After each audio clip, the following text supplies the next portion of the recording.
Hello students, हमारे YouTube channel में आपका हार्दिक स्वागत है। तो चलिए आज हम लोग पढ़ते हैं गणित में सिंपल इंटरेस्ट या फिर साधारण ब्याज को।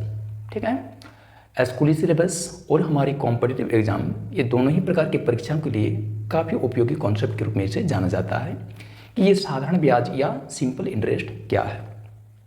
तो इसके बेसिक कॉन्सेप्ट को पहले समझ लेते हैं, फिर हम लोग इनके जो इंपॉर्टेंट फार्मूले हैं और इनसे रिलेटेड सवालों की चर्चा करेंगे। ठीक है, तो उम्मीद करते हैं कि आप लोगों को ये कॉन्सेप्ट समझ में आ रहा है। तो ये हो गया पहला बेसिक फार्मूला। तो इसमें से कोई एक फार्मूला आप याद रखेंगे, मान के चलिए ये फार्मूला याद रख लोगे तो बाकी अन्य तीन फार्मूले आप लोगों को अपने आप याद हो जाएंगे।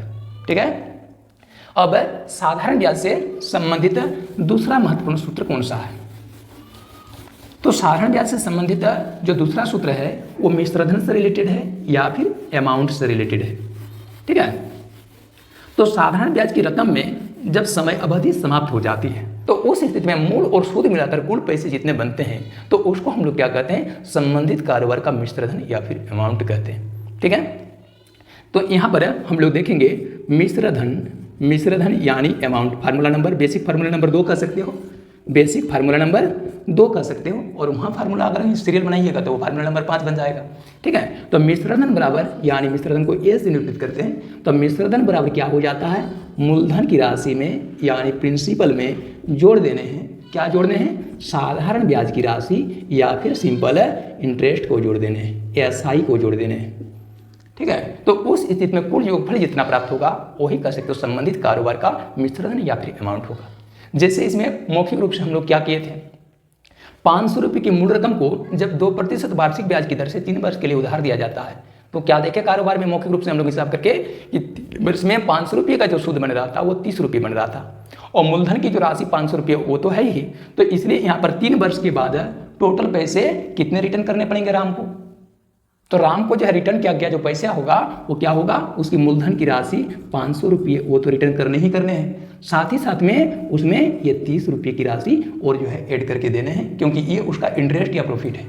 ठीक है, तो उस स्थिति में क्या हो जाएगा? 500 + 3 530 रुपये, और 530 रुपये यहाँ पर मिश्रधन हो जाएंगे। ठीक है, आगे बात समझ में? तो मिश्रधन बराबर फार्मूला क्या हो गया? मूलधन जोड़ साधारण ब्याज हो गया। ये दूसरा बेसिक फार्मूला हो गया।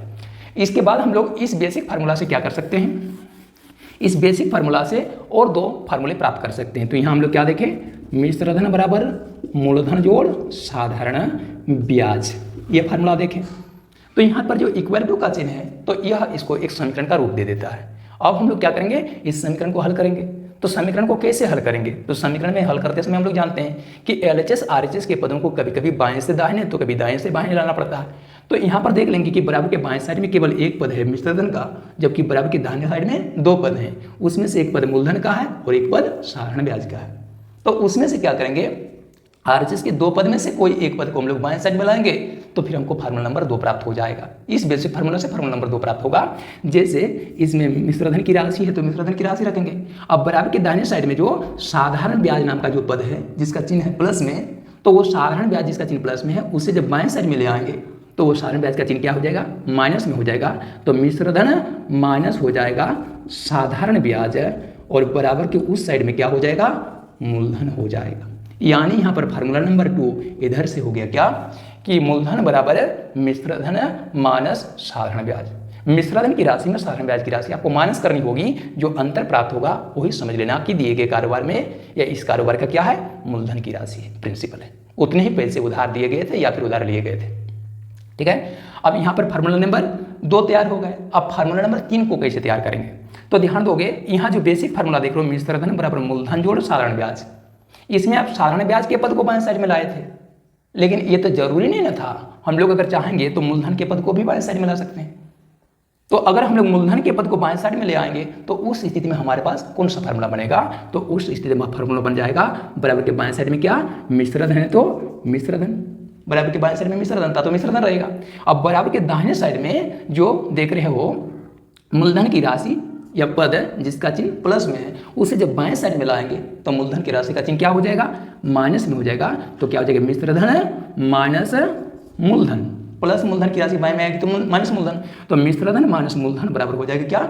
साधारण ब्याज। ठीक है, साधारण ब्याज बन जाएगा या सिंपल इंटरेस्ट बन जाएगा। ये फार्मूला नंबर 3 हो गया। ठीक है। तो फार्मूला नंबर 3 में क्या देखे, साधारण ब्याज बराबर क्या फार्मूला हो गया, मिश्रधन माइनस मूलधन। मिश्रधन की राशि या अमाउंट की राशि में जब मूलधन की राशि माइनस कर देंगे तो उस स्थिति में आपको साधारण ब्याज प्राप्त हो जाएगा।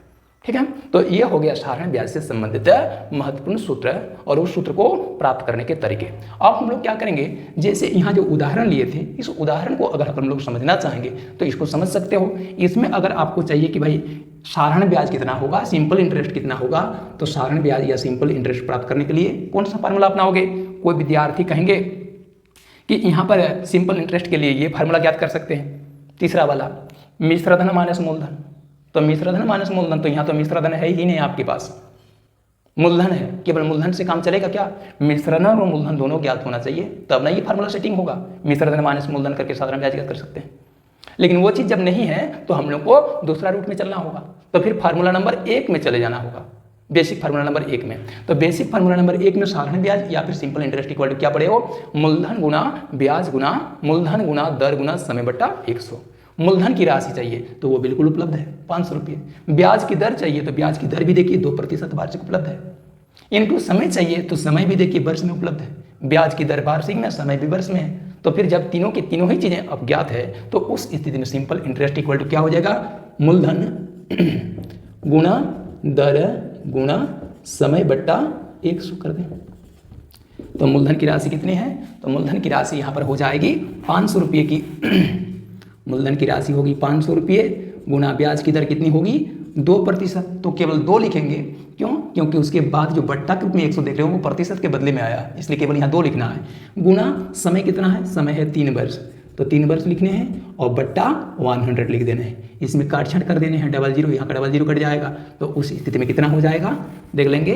तो 5 रुपये गुना 2 10 और 10 गुना 3 कर दोगे 30 रुपये, यानी सिंपल इंटरेस्ट या साधारण ब्याज बन गया कितने रुपये का, 30 रुपये का। तो साधारण ब्याज चाहिए तो 30 रुपये आंसर कर दीजिए। अगर कोई विद्यार्थी कहेंगे नहीं इसका मिश्रधन ज्ञात कीजिए, तो मिश्रधन ज्ञात कर सकते हैं अब हम लोग। तो मिश्रधन यानी अमाउंट इक्वल टू क्या फार्मूला पढ़े, तो मिश्रधन इक्वल टू फार्मूला पढ़े यहाँ पर देखिए बेसिक फार्मूला नंबर 2 में मूलधन प्लस साधारण ब्याज। तो मूलधन की राशि तो हमको ज्ञात है, मूलधन की राशि कितनी है 500 रुपये है, और प्लस यहाँ पर साधारण ब्याज, तो साधारण ब्याज अभी ज्ञात किया हम लोग 30 रुपये, और इस तरह से ये दोनों राशि को जोड़कर 530 रुपये का मिश्रधन हम लोग ज्ञात कर सकते हैं, उसको अंश कर देना है। ठीक है, उम्मीद करते हैं आप लोगों को साधारण ब्याज का ये कॉन्सेप्ट अच्छी तरह से समझ में आ गया होगा। तो आज का क्लास फिलहाल यहीं पर ऑफ करते हैं। नेक्स्ट रोज में फिर से हम लोग इसी प्रकार की इंपॉर्टेंट टॉपिक लेकर आपकी सेवा में हाजिर होंगे। तब तक के लिए लेते हैं विदा। जय हिंद, जय भारत।